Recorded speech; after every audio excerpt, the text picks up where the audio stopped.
WFFF 48 News. Today is a First Alert Weather Day. Sponsored by Mr. Electric, your area expert for home Generac generators.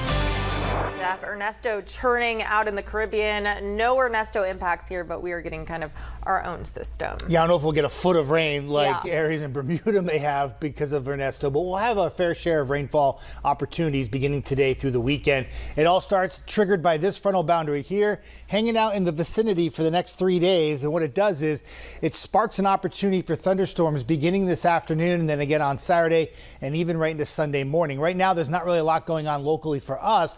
Off to our north and east, a cluster of thunderstorms moving through West Virginia and Kentucky, and that frontal boundary eventually will start to creep a little bit closer as we go into the afternoon and try to bring us some thunderstorms in the afternoon and evening. Right now, obviously, the radar is quiet. It's hot and humid outside, but no storms nearby. There are a few little storms building in northwest Tennessee, and the thought process is this area right here will start to move south and east, and some of the outflow boundaries from those thunderstorms, the outflow is essentially the air that comes racing down from the thunderstorm and starts to work across the surface, and it starts to lift the air, and you get thunderstorm development off the main thunderstorm line, and that's what we could have here developing for the afternoon hours. It looks like right now some of the higher chances for storms will be along I-65 and east. I think if you are west of 65, this is a very low chance for storms for you as we go into the afternoon and evening. You will likely miss out today, but you'll have more opportunities as we go into Saturday and Sunday.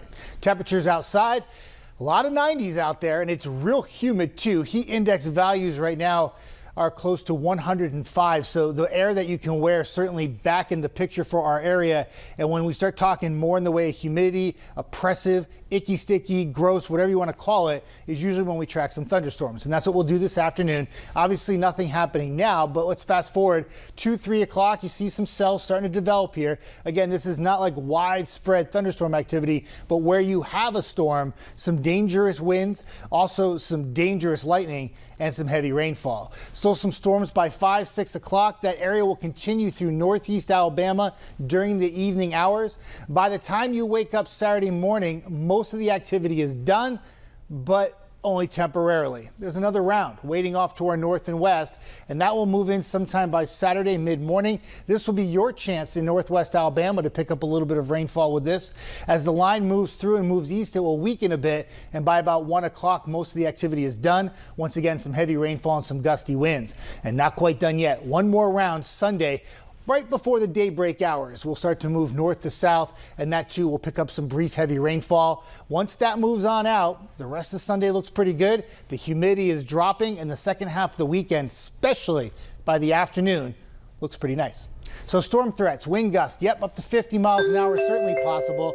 Heavy rainfall, some small hail, and some dangerous lightning. Remember, the storm doesn't have to be severe to produce lightning that could be dangerous. Saturday, more storms lingering into Sunday, but the trend is to dry things out, and that drier weather will stick around for much of next week, except for a spot shower on Thursday.